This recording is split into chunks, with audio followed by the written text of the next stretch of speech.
Welcome back to another Explainer, everyone. We are diving into a situation today that's developing at just breakneck speed. We're going to look at how what seemed like a highly localized, intense military exchange in the Middle East has suddenly triggered a massive geopolitical chain reaction. We're talking huge global implications here.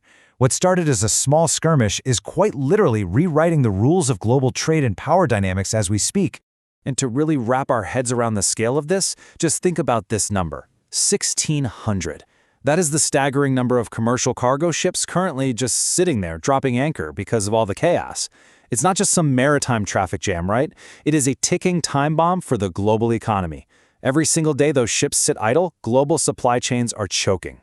So, let's get into Section 1, Clash in the Strait of Hormuz. Because to understand exactly how we got to 1,600 stranded ships, we really need to look at the immediate military standoff that kicked this whole thing off.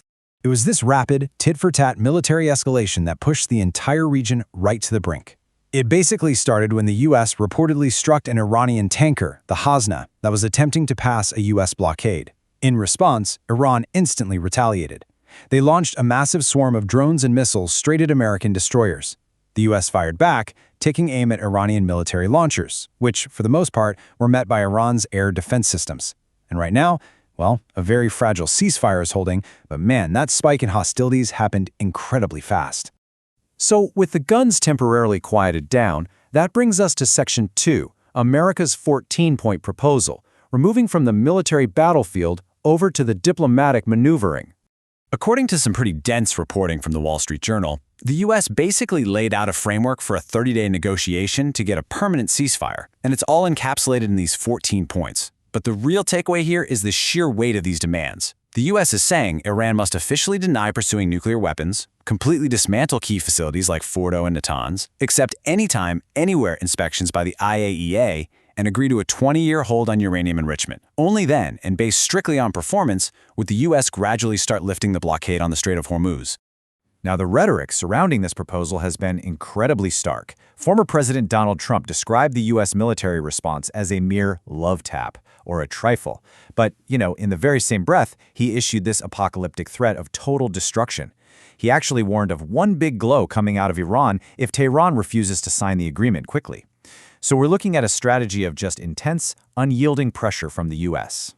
But, as we know, rhetoric is one thing and reality is another.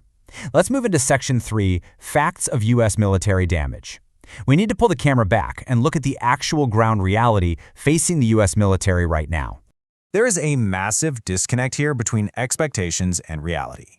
Project Freedom was launched with the expectation of total U.S. dominance over the strait. But the reality on the ground? The operation practically stalled out after just 48 hours. They only successfully escorted 2 ships. Why?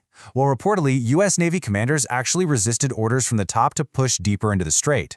They were genuinely hesitant to engage because they feared their ships would basically become sitting ducks against Iran's advanced, precision drone swarms and anti-ship missiles. National security analyst Brandon Weichert summed it up perfectly when he said, "We're having one of our hands tied behind our back." He pointed out that the crucial U.S. Fifth Fleet headquarters over in Bahrain has been so severely degraded by strikes that they had to relocate operational control all the way to Tampa, Florida. Think about that. They are quite literally trying to manage this without their primary logistical hub. And to put a hard metric on that degradation, just look at this number from a recent Washington Post satellite investigation: 228. That's the number of U.S. military assets and structures damaged or destroyed in the region. We're talking critical infrastructure here. That anti-missile radars, Patriot systems, fuel depots, hangars, the whole shebang. The human and material cost has just been severe.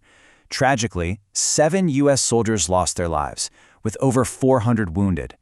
And the sheer volume of incoming fire, it forced the U.S. to burn through over 190 THAAD interceptors and roughly 160 Patriot interceptors in just a matter of weeks. The Center for Strategic International Studies even noted that the Iranian attacks were astonishingly accurate, stating there are no random craters. So this effectively forced the U.S. military into a purely defensive and highly expensive posture. So, let's expand the narrative a bit for Section 4, Threat of Global Energy Crisis. What does a localized military stalemate actually mean for global supply chains? Well, senior energy analyst Jeff Curry laid out a pretty alarming timeline. Since roughly 20% of the world's daily oil passes through the strait, this blockade is just draining reserves. According to his models, Europe is going to hit absolute tank bottoms by May 2026, literally running out of critical stuff like jet fuel. And the United States? They're projected to hit a critical crisis phase by July 4, 2026, with diesel and liquid petroleum gas, or LPG, reserves rapidly depleting. But here's a really fascinating twist. While Western markets are panicking and those 1,600 ships are trapped by fear, Iran is somehow still finding ways to pierce the U.S. perimeter. Reports show Iranian LPG tankers are routinely slipping through the naval blockade to deliver supplies to places like Yemen. So Iran isn't necessarily trying to sink the entire U.S. fleet. They're essentially turning a conventional conflict into a grueling war of attrition. They're driving up the cost for everyone else while keeping their own vital supply lines open. Which naturally takes us to the macro level. Section 5. Shift in global power map. Because global and regional powers aren't just sitting back watching this, they are actively using it. Just look at what Iran is doing locally. They recently established the Persian Gulf Strait Authority, or PGSA. Any ship wanting to pass must now submit detailed declarations to Iran, and they risk getting hit with up to $2 million per ship in so-called security tolls. It's kind of wild. They are converting a wartime disruption into a permanent economic and political chokehold over one of the world's most vital waterways. Meanwhile, other regional actors are absolutely leveraging the geopolitical distraction. For instance, Israel's finance minister, Bezalel Smotrich, has been publicly pushing a vision to end their respective conflicts, not just with a military win, but with massive, permanent territorial expansions. He's talking about new borders stretching into Gaza, Lebanon up to the Litani River, and widespread annexation in the West Bank. The chaos in Hormuz is effectively providing cover for sweeping regional shifts. And on the global stage, Washington's attempt to isolate Iran has had a bit of an unexpected side effect. Iran's foreign minister recently met with Wang Yi over in Beijing. So instead of being isolated, this conflict has actually pushed Iran closer into the arms of China, which happens to be the world's largest buyer of Iranian oil. We are watching an emerging powerful multipolar alliance cement itself right before our eyes. Because of all this, Iran is projecting a highly symbolic victory right now. The Iranian parliament speaker even mockingly dubbed the U.S. military response, Operation Trust Me Bro Fail. To Iran, and really to any observing nations that are leaning towards a multipolar world, simply surviving the full weight of Western military pressure, degrading U.S. bases, and keeping their oil flowing, that is seen as a massive strategic win in itself. Which brings us to the ultimate takeaway from all of this. A single, localized skirmish over a tanker has completely exposed vulnerabilities in global supply chains, degraded massive military strongholds, and accelerated new global alliances. So I'll leave you with this question to chew on. Is this localized war actually the beginning of the fall of Western dominance in the Middle East? It's a huge, complex puzzle, but hopefully this explainer helped put some of those pieces together for you. Stay curious, keep learning, and we'll catch you in the next one.